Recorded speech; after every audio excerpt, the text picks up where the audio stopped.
thank you so much for coming and for being here. I know the weather isn't great, so we're really, really excited that everyone can join us. So I'm going to introduce our panelists one by one. So starting with Claire. So Claire, if you can join me on stage. Woo! Let's give her a round of applause, everyone. So Claire is the Chief of Staff at Silicon Harlem. And next we have Matt Mitchell, who is doing some amazing work. He's the founder of cryptoHarlem, hacktivist and senior cybersecurity program manager at the Ford Foundation. Thank you. Hydration is important. We all know that. And then if Dr. Saima Akhtar can join us. She is the Senior Associate Director of the Vagelos Computational Science Center at Barnard College. And finally, but definitely not least, we have Lyel Resner, visiting faculty. Thank you. And the head of Public Interest Technology Studio at Cornell Tech and co-leader of Startup and Society Initiative. So let's give them one more round of applause. Awesome. And then we should have mics. Awesome. You guys are all set. Fabulous. And so let's start. So this panel was conceived and inspired by the cyber workforce strategy that recently came out. And so, if we think about it, traditional workforce development and education programs alone aren't necessarily enough to meet both tech and society's needs at this time. And so for this panel, we really wanted to highlight innovative workforce development and education programs, because we know both of them go hand in hand, and show how they're needed to bring in both top tech talent, but also create tech that works for everyone. And so part of that is also showing job seekers that no matter their background, I know we have a lot of people here from different backgrounds, so shout out to all of you, that there's a place and pathway for them, both in cybersecurity and public interest technology. So to start us off and kick off the panel, can you each begin by sharing how you're innovating education and workforce development programs, both in your current work and at your current organization? And let's start with Lyel. Hello. Is this on? You can hear me? Well, thank you, All Tech is Human, for having me and hosting. Thank you, BetaWorks, for hosting. It's always wonderful to be back. And we'll echo David and Elisa and the All Tech is Human team. It's so cool to see such a turnout on a rainy, late summer day. So I guess innovative is a big word. I'll let other folks maybe characterize our work at Cornell in that way if they'd like, but I'll share a little bit about what we do. So Cornell Tech is Cornell University, but a campus in New York City, as you might expect, focused on technology. We have 8 different master's programs, MBA, LLM, CS, data science, connected media, urban tech, health tech, I'm probably missing one, and a healthy number of PhD students. And what maybe others might characterize as innovative is one class they all have to take is my class together, which is kind of cool. And that class is called Studio, and they learn how to build a startup. My purview more specifically is twofold. So I run what's called our Public Interest Technology Studio, which means how to launch and scale product services in organizations that have a public interest or social impact bent. We can talk more about what those terms mean, because they mean very different things to different people, and we try to keep the umbrella as wide as we can. And then I think, at least as interestingly, we over the last 3 years in particular, have made a very intentional effort to reframe how we teach our students who are building maybe even more traditional commercial enterprises, how to just fundamentally rethink how we build technology and technology-driven organizations in the first place, to better center unintended consequences, social responsibility, ESG, ethics, stakeholder value, kind of the full range. And that piece is especially rewarding, and I'm happy to kind of dive into what that looks like more tactically. Awesome. Yeah, I think really kind of going on that, like educational. Dr. Akhtar, if you want to talk to us a little bit about what you do. Sure. Thanks for having me. It's really great to see such a big turnout. My first All Tech is Human event was 2 years ago in this quaint little bar. So it's very interesting to see just how the community is growing, which in my mind means that there's a growing interest in how to be responsible about technology and its applications, which is encouraging for me. I work at Barnard College, which is historically a women's liberal arts institution that's connected to Columbia University. And it wasn't until maybe 3 years ago that CS was a major at Barnard. Up until that point, Barnard students had to go over to Columbia to take their core curriculum in CS and find their advisors. And the Computational Science Center is not a computer science program. We work closely with computer science. Our faculty director is a professor of cybersecurity and runs the program in computer science, and we work really closely with them. But the center is really a resource center to lower the barrier of entry into computing for women and non-binary students across disciplines. So it's really about whatever you're doing, if you're a major or non-major in computer science, we can find a way for you to kind of enter into the space and use computation in a way that's useful for you. And so all of our programming reflects this mission. And I think what's like really pivotal about our space is that we're based in a liberal arts college, and to think about computing and computation as a liberal arts is actually what is the innovative portion of what we're doing. And if the core course curricula of computer science is not covering ethics in the way that it should in training engineers and computer scientists and making the technological world that we engage in, then we need to start providing the resources outside of those core curricula until it gets built into the curricula.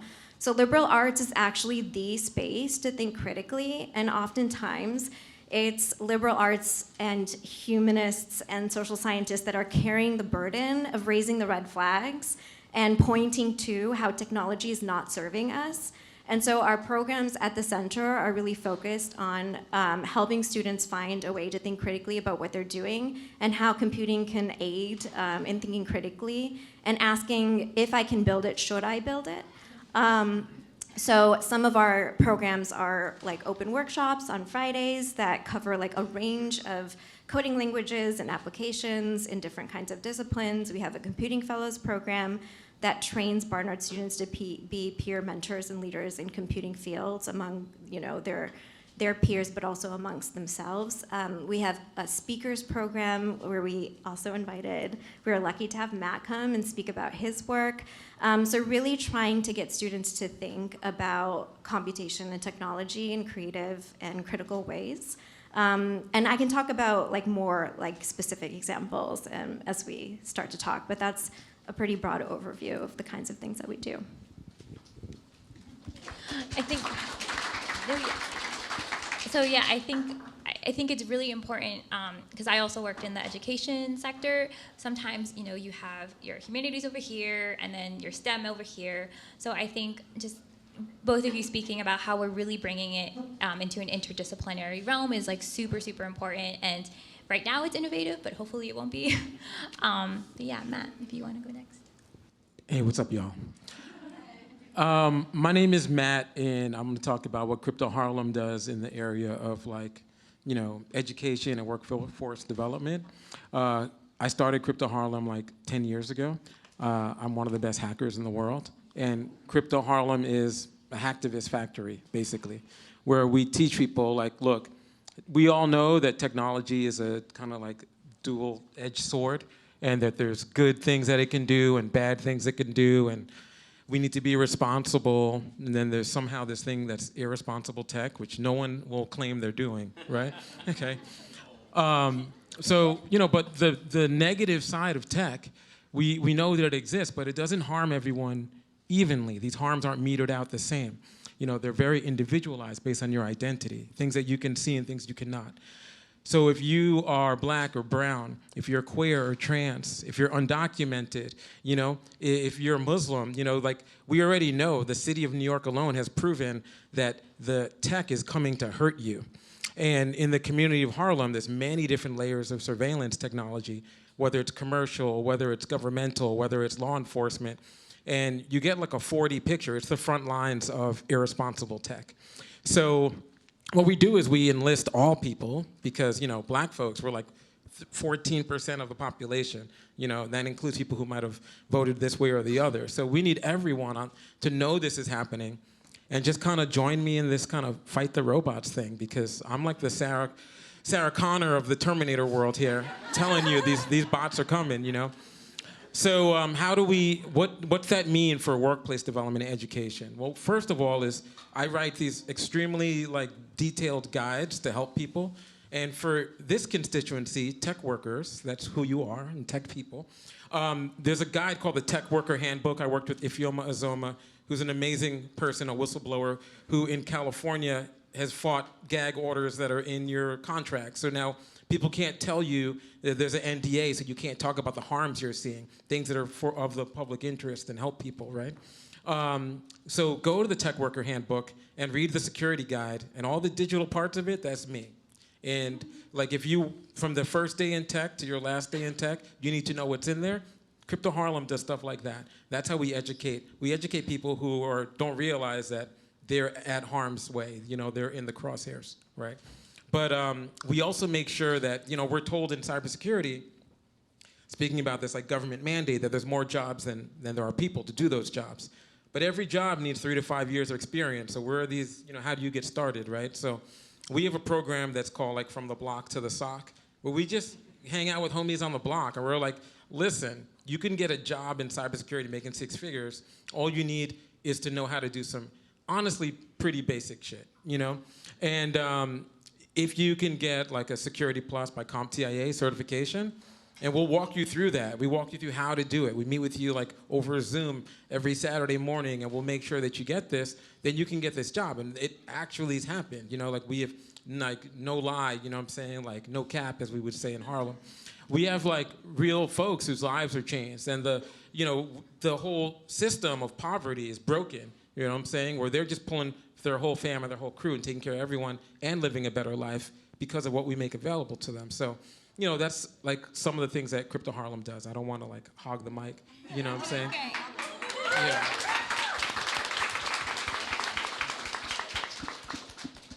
But no, I think that also, really highlights, I think, how we think of education. Education isn't just in the classroom. It's everywhere. It's on your block. It's who you talk to. And so I think really meeting people where they're at is super important, which we will also touch on later. But yeah, Claire. Yeah, I want to hats off to fellow Harlemites there. Right. Harlem. Yay. Hi, everyone. Really good to have all of you here. I already see a lot of familiar faces, so very happy to catch up with you. But I also want to start with very short intro of what Silicon Harlem is, if you haven't really heard about us. So one really top line that you need to know is Silicon Harlem believes that that intelligence is evenly distributed, but access and exposure is not. That means no matter if I'm in Africa, I'm in Asia, I'm in US, we all have the same level of intelligence, but some people are not like you and I, right? They might not have access to broadband, might not have access to a lot of technologies that we take for granted. And that's the part where we come into play. We fill in that gap with infrastructure, we build high-speed internet, we do education and workforce training, we do research, partnering with universities. So we use so many different ways to bridge that gap. So that's really in a summary of what we are really about. And the reason why I am here today, I have an urban planning background, so similar to Anissa, I'm not a traditional tech person, but I'm here because I want to really open up your mind to one thing only. If you leave this talk remembering me, just one sentence, technology is infrastructure. So to say it again, technology is infrastructure. If you look at all around us, you see the EV charging stations, you see the solar panel, you see the offshore wind, you see the air quality sensor. What are they? They're infrastructure. And what does it mean when you really sit down and think about it? What does it mean if technology is infrastructure? When we talk about infrastructure, we can't just serve subway to women and not men, or we cannot serve electricity in high-income neighborhoods but not low-income neighborhoods. That's not how infrastructure works. In urban planning school, you will learn about that too. Infrastructure has to be equitable. It has to serve people's needs, right? It's not something up in the air. If technology is infrastructure, it needs to serve people. So that's really consistent in a lot of the workforce training that we do. So one example is this summer, every summer we take on a couple of kids from, actually 20-something kids, from Summer Youth Employment Program, SYEP, that's funded by the city. And this year we have 24 kids from the Bronx, from Upper Manhattan in our office. And one very innovative program that we did with them is what we call community innovation. So I'm gonna imagine all of you as kids in our program. So I'll be saying, Kofi, now you represent Harlem. Okay, Michael, you represent South Bronx. Oh, okay, Daisy, you represent Lower East Side. And then another group of kids, I will be saying, hey, Helen, you represent a solar panel innovator. Hey, Ethan, you're now an EV charging startup Wiz, right? So I divide the kids into community representatives and innovators. And what they then need to do, the community representatives, they now need to research what are the problems in their neighborhoods. Is there a lack of affordable housing? Are there garbage on the streets? Is there maybe just in general high cost of living? And for the innovators, you need to research, hey, for the solar panel, what kind of impact, results that I am bringing to different communities? And then they each need to present to each other, and they each interview the top 2 partners they want to partner with. So these kids at 8 to 10 grades, right? They're so young, so early in their career and life. They form their first public-private partnership. So they gave a name to their public-private partnership. They give a mission statement. And then they need to stand in front of everyone to present what are the stakeholders they need to go after to make sure solar panel in Washington Heights is a success. Why is it serving the people there, right? Are you benefiting the people, the business owners? Are you reducing the cost of living? And how are you gonna make it a success? What kind of stakeholders you're engaging? What kind of customization you need to do to fit into the community you're serving? Because each community is very different. And they did an absolutely amazing job. Like, I was completely blown away. So one example is the Washington Heights solar panel. We have the 2 kids, a girl named Amira and a boy named Franklin. And they were presenting about how this manual of their solar panel are gonna be in English, Spanish, Portuguese to serve the diverse neighborhood that's Washington Heights. And they're gonna also revenue share with the small business owners that put the solar panel in their storefront. So there are all kinds of ways that are serving the community. That's really what we're about in terms of educating the next generation of technologists and innovationists, in the sense that they really keep people in mind, keep community in mind, and think in terms of technology is infrastructure. It should serve everyone.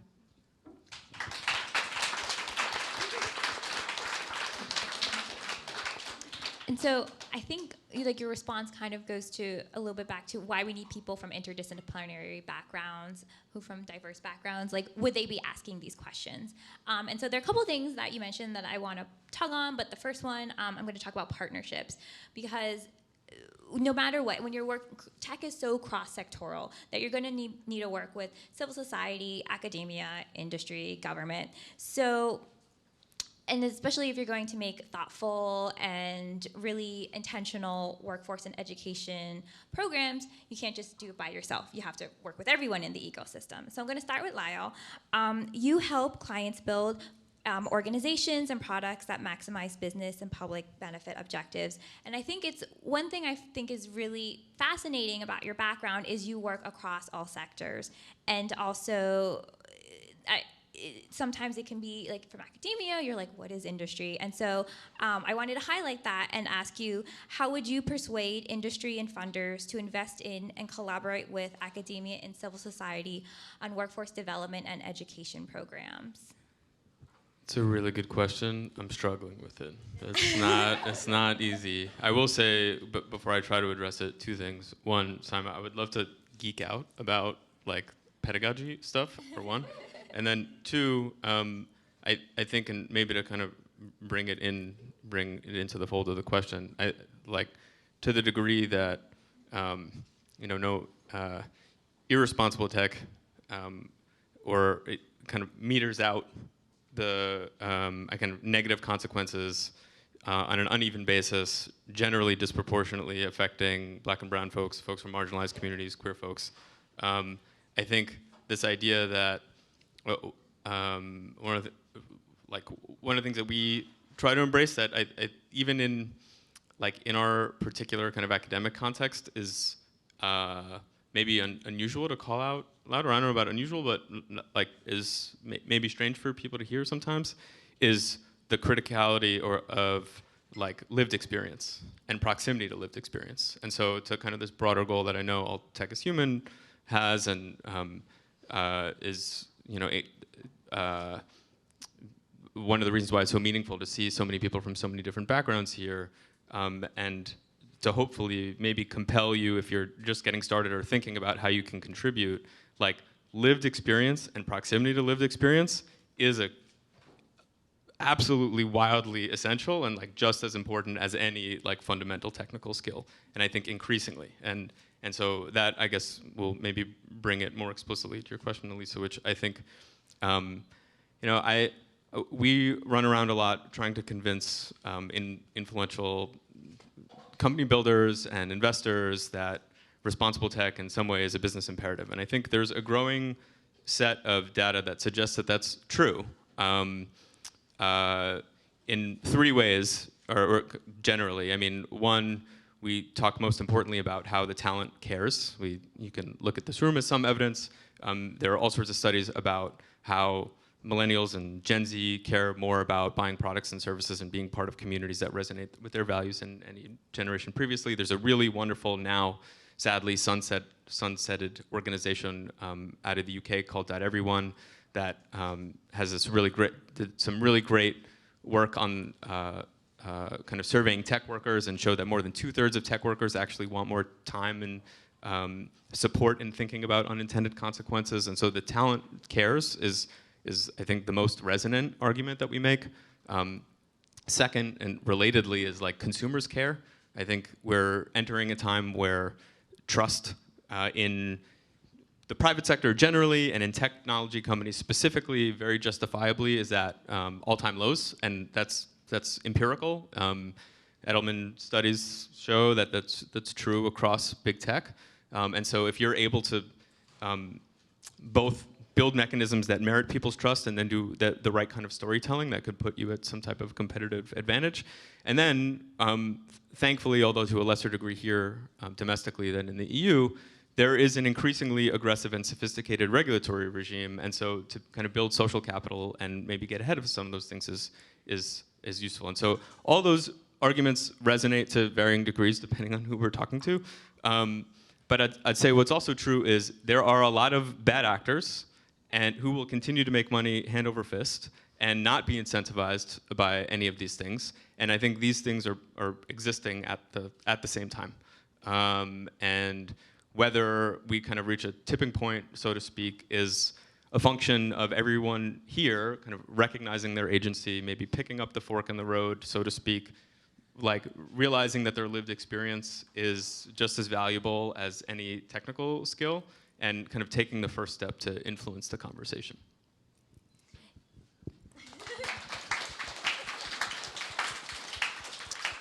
I think your emphasis on lived experience is really important. And so I think everyone here has different perspectives, different knowledge that they can bring.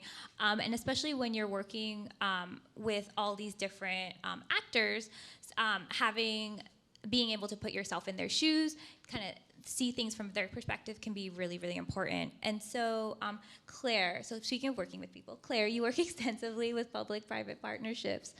What are some ingredients for success when building these collaborative partnerships? Absolutely. I love that you're jumping around between us, hit us as a surprise there. But absolutely. Okay, I'm gonna return to the statement to say technology is infrastructure, right? What does that mean when we think about it? That means it's no longer between the computer screen and the chair, the programmer's spring, right? When you talk about infrastructure, that's collaboration, that's inclusive communication, that's concrete impact. So for that to happen, I think there's 3 key ingredients there, key factors. So one of them is start from the very beginning. So if we have the university, the government, the startup, the corporations, and from the very beginning, we storyboard together. What are you working on, right? Currently, what's your focus? What about like where you want to be in the next 3 or 5 years? What's really gaining traction in your field that's not in your portfolio right now, right? When we talk it through and storyboarding, we can find a lot of synergies, a lot of common language, a lot of common goals. So that means to start out really early, right? As a city government, before they publish an internet master plan, talk to the community leaders, talk to the corporation, talk to the startup, before they even write that plan. And for the startup, before you even roll out a complete product, talk to your community leaders, talk to the corporation, talk to the government, know what their challenges are, know what their needs are. To start with the beginning, right? The second key factor I would say is art of translation, right? Sometimes we all want the similar things. We may have slightly different lens or perspective. You can hear we all talk in kind of different perspective, and that's the beauty of it. A lot of times it needs a little bit translation of talking to the universities, the government, the public-private, different sectors, nonprofits, citizens themselves. You're really trying to understand what their concern is and how do you be that bridge. One example, when I was on basically this initiative called Universal Broadband, that's the previous administration under Bill de Blasio, and on a given call, you might be talking to 13 different city agencies and a variety of other partners. You might be talking about impact and job creation with Economic Development Corporation. Might be talking about resident benefit to the housing agencies. Could be talking about cybersecurity and privacy protection to the mayor's office of CDO. So they all speak different languages, but at the end of the day, we all want really accessible broadband infrastructure. That's a goal that's really binding all of us together. And that's what's driving that partnership. So that's the third key factor, is having something concrete that you're working towards. It can be something like, okay, let's just launch this shiny new tech, but why? You know, like what's the concrete impact of that? If you're telling me, hey, you know what? We're gonna actually help the public housing residents to come up with this affordable climate control so they keep cool in the summer, warm in the winter, without having to use those outdated, maybe polluted boilers. Okay, you're talking, now I'm listening, right? It's something really concrete. Or you're a transit company that's really cutting the commute time by an hour. Okay, yeah, I'm voting for you, you know, you can be the mayor. So it's like, these are the kind of things that actually get people binded together. You have to have a concrete outcome. That's perfect.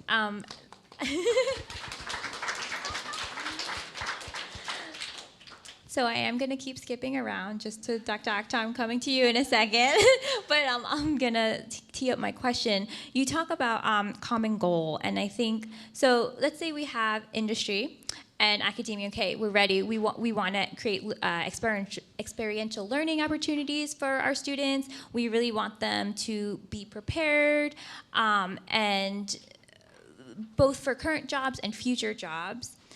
So that means having them think outside the box and being critical thinkers. And so how do you foster, and you touched upon this in your intro, how do you foster creativity and critical thinking in your students to prepare them for both current jobs and future jobs? Yeah, I think that what's really interesting when I talk to students who are interested in a future in tech, more and more, they do not want to work for the big tech industries. They want to find alternate ways to find their way in, and with like centering their ethical and kind of moral principles, whatever they are, because they're different for every individual. So we see our job really as facilitating and fostering that thinking. And so I mentioned this Computing Fellows program that we have, where we select and interview Barnard students who are interested in being peer mentors and leaders in computing. And they're a cohort of students where we meet weekly, and we have a training program in anti-racist computing pedagogy. And what that does is begin around, you know, excerpts that come from Safiya Noble or Ruha Benjamin, a lot of these primarily, honestly, women of color that have been writing and thinking about these issues long before this became a trend and a fad.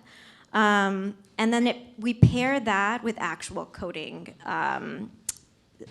scenarios. So really trying to figure out how do you locate bias in a database, and then how do you begin to debug and talk about these issues with students in courses. And I think that going from theory and conversation to application is actually really helping with the transition from going from school and learning in theory and theoretical concepts to the application of real-world issues outside of the classroom. And this is a relatively privileged setting, and I think that we work with what we have, and students find their ways to apply that to communities that they care about, whether it's close to their own culture and needs, or whether they want to go out and work in various ways that we didn't anticipate, whether they go to the All Tech is Human job board afterwards. There's all sorts of ways that students, they intern with Girls Who Code or Black Girls Code. They find ways to do it in between their years or after they graduate. Other ways that we really try to expand the horizons of students who are majoring in social science or humanities majors is try to provide ways for them to think outside of the box. So we partnered with the Journalism School and the Brown Institute for Media Innovation at Columbia last year, and we did an all-day panel on thinking about how computing and technology is related to journalism. So how journalism uses tech as a tool, but also is the focal point of a lot of stories that are told. And we focused on 3 topics. One was carceral tech, reproductive tech, injustice, and queer tech. And we offered the opportunity for students to come and then engage in a pilot fellowship where they could engage in computational storytelling. So we're launching that this fall, and we're trying to provide resources for them to understand how to reach more public audiences by using computation not just as a tool, but as a way to think critically about how to tell a story, about how technology is impacting especially like communities on the margin, vulnerable communities. So that was primarily like the focus point for that topic, but we're trying to find ways to engage across disciplines by using computation as like a central topic that students can think about and engage, and then find ways to employ their skills after they graduate.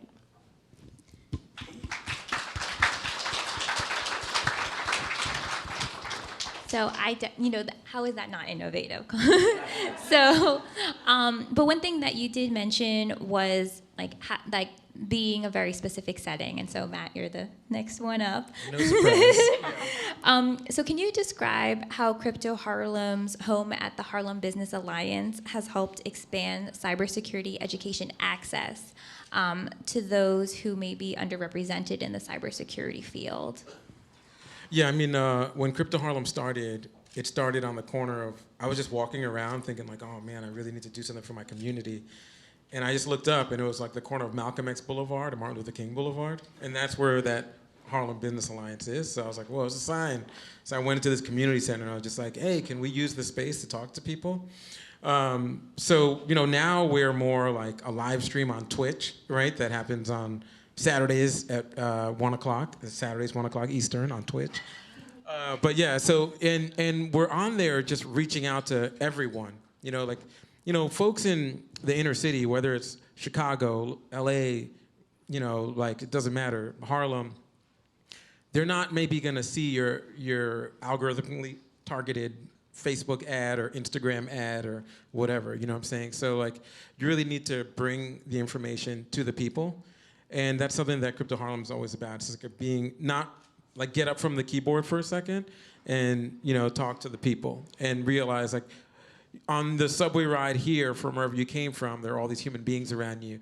And after we speak and you're at the mixer, there'll be a lot of human beings around you. And the robots can't win right now, today, because we outnumber them and we're smarter than them or whatever. But give it a couple of minutes and it'll be over. So, while we're still in charge, and it's the same thing, a lot of people say oh, I don't want to work for that big tech company, they're bad, you know what I'm saying? Whether it's, I don't know, Facebook or Google or Palantir or whatever, you know what I'm saying? But each of these companies is made up of a human being who made the choice to apply and interview and look at that offer letter and then sign it and then do that work and then deeper in get exposed to some of those darker secrets and then rationalize and tuck away a lot of the stuff. You know, like if you have a proximity to the community that's directly impacted by the harm, if you look in the mirror and you see the identity of the community that's being, you know, targeted, it's really hard for you to show up as your full self every day to work. And so, you know, cryptoHarlem is about like tugging on that piece of thread until the evil sweater falls apart, you know? And, you know, like there's a lot of ways you can quit your job, you can donate all your money, you could be a whistleblower. You know, the realities of capitalism is what forces so many good minds from your program into that temptation of those factories, you know what I'm saying? And we're about just trying to Harriet Tubman this whole situation and get people out of there, you know? So I hope that's helpful. Yeah.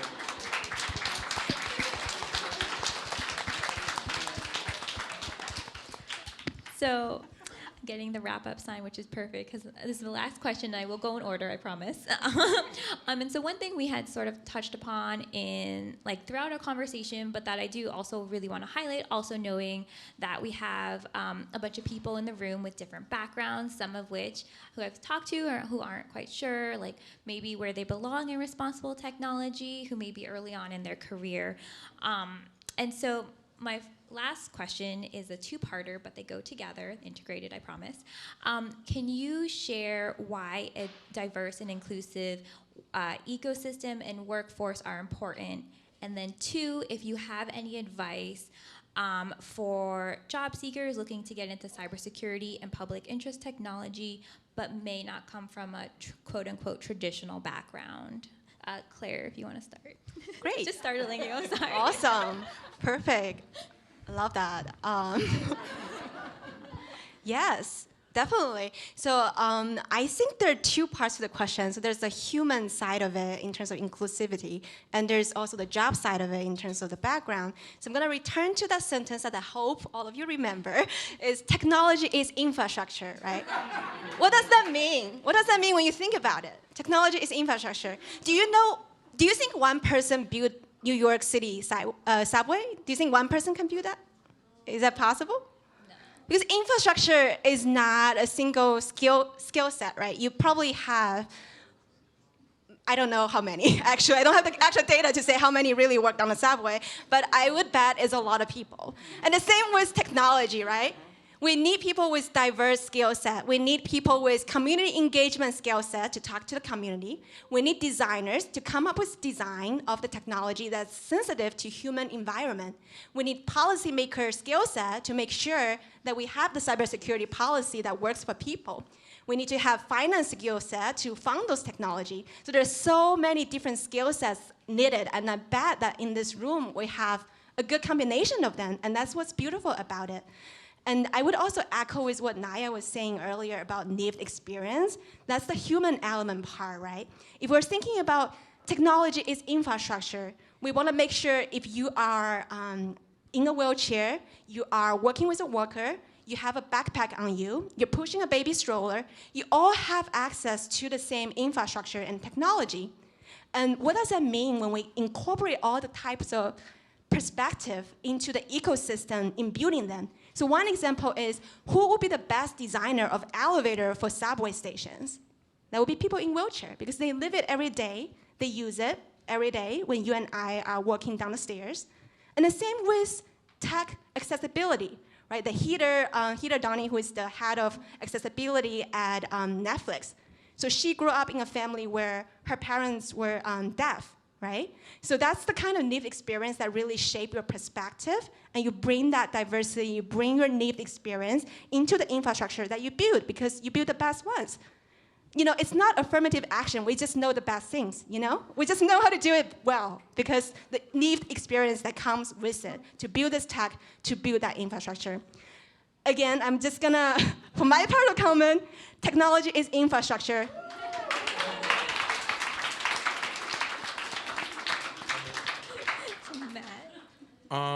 Yeah, okay, so I'll just jump into the how to build a cybersecurity workforce thing. You know, the US government has a thing called NICE, which is the standard on what the jobs are and what they mean and what are the roles, so you could look into that to have a better understanding. There's this thing called the Google Cybersecurity Professional Certificate, which is on Coursera. It's like $50 a month, and it'll probably take you like 6 months to get through it, and you'll learn everything there is to know about the foundations of cybersecurity. And then after that, maybe you get the CompTIA certification, and then you're ready. You have more certification than people who are doing this job right now.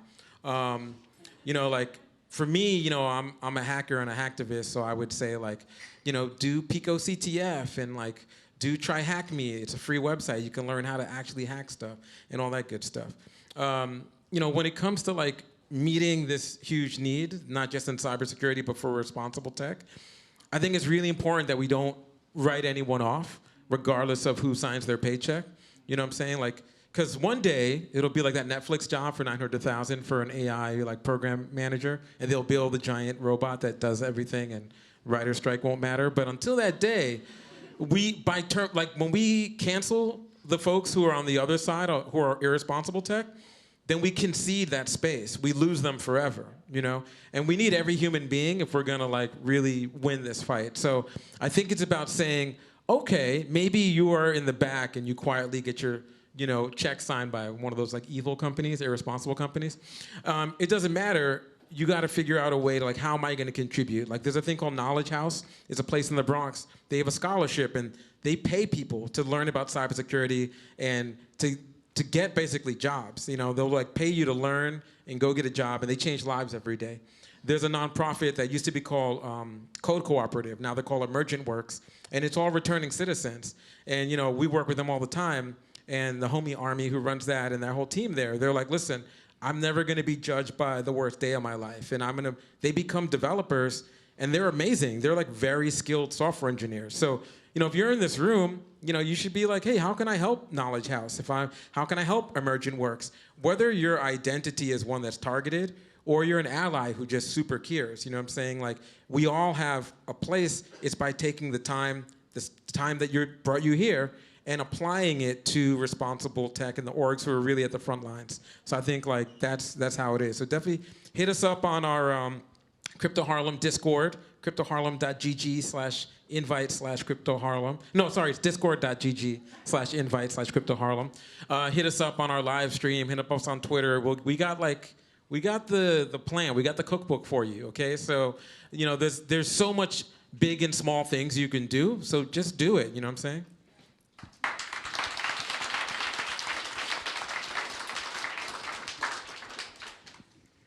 I just have like maybe a couple of things to add because you covered it.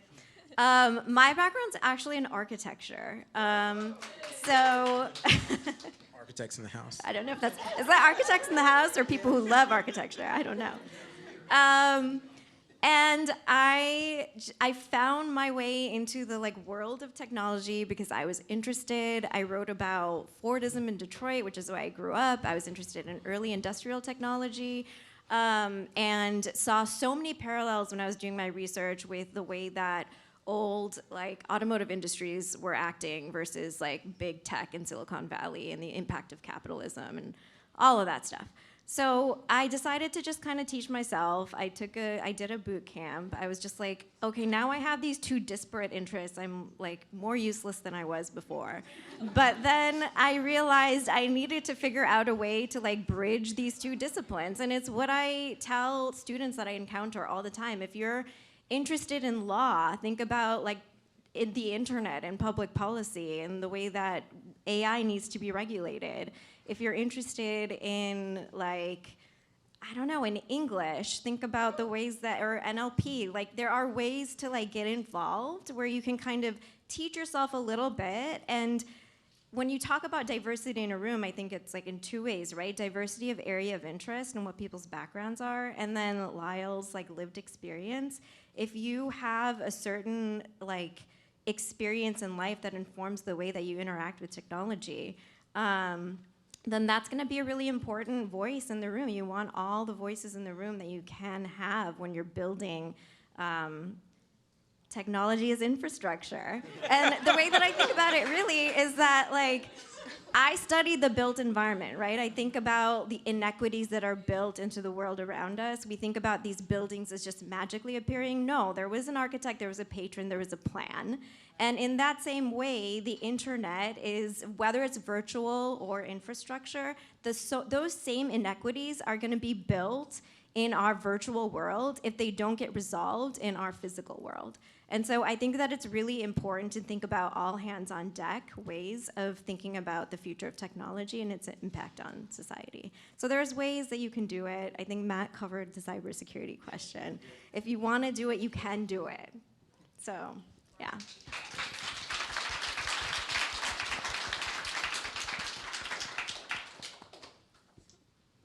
What to add?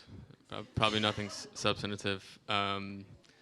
There is this idea, I guess, over the course of the last 45 minutes or so that's been rattling around in my head, which is, I guess, the idea that technology really is infrastructure.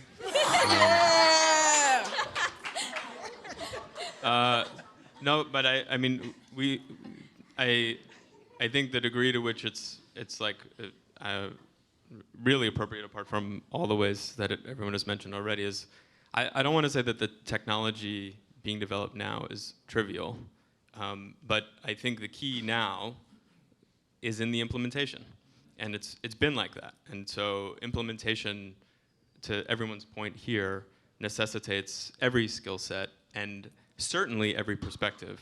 A little bit about my background that's not in my bio, but I started doing technology education and economic mobility work mostly in underserved communities 15 years ago, in large part because a lot of the people, well-meaning, smart people that I went to school with, who had kind of a command over a very kind of narrow band of skills, we saw kind of a historical level of aggregation and of wealth and power over the last 15 years, just to a handful of people who understand a really narrow band of skills that ultimately, again, I don't want to say is trivial, but is like actually pretty accessible and pretty doable for a lot of people under the right context.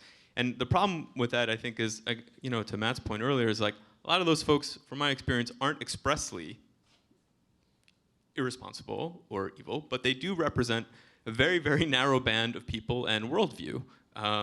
And I think it's deeply problematic, frankly, existentially problematic, which I'd imagine is the reason why a lot of us are in this room, that there now continues to be, although with, I think, a very encouraging degree of kind of change in the periphery of people with a very narrow band of worldviews who control a set of technologies that are now more powerful, a little bit less trivial than they were before. And if there aren't people with other worldviews who are saying, hey, this isn't necessarily how we think we should solve this problem, or these aren't the problems that we think we should be trying to solve in the first place, this is the future that we're bound for. And so that's why I double, triple down on this idea of lived experience as important as any technical skill, because frankly, like it's working at a technical university, you see all the time people who, you know, they build cool tech and they want to use they have a hammer and so everything looks like a nail, but the far, far, far less trivial achievement is coming up with a meaningful problem to solve and solving it in a way that enhances the human condition and human dignity and freedom in a way that's equitable. So we need everyone for that, obviously. And again, I'll say it for kind of the nth time. It's just really wonderful and encouraging to see such representation in this room. So.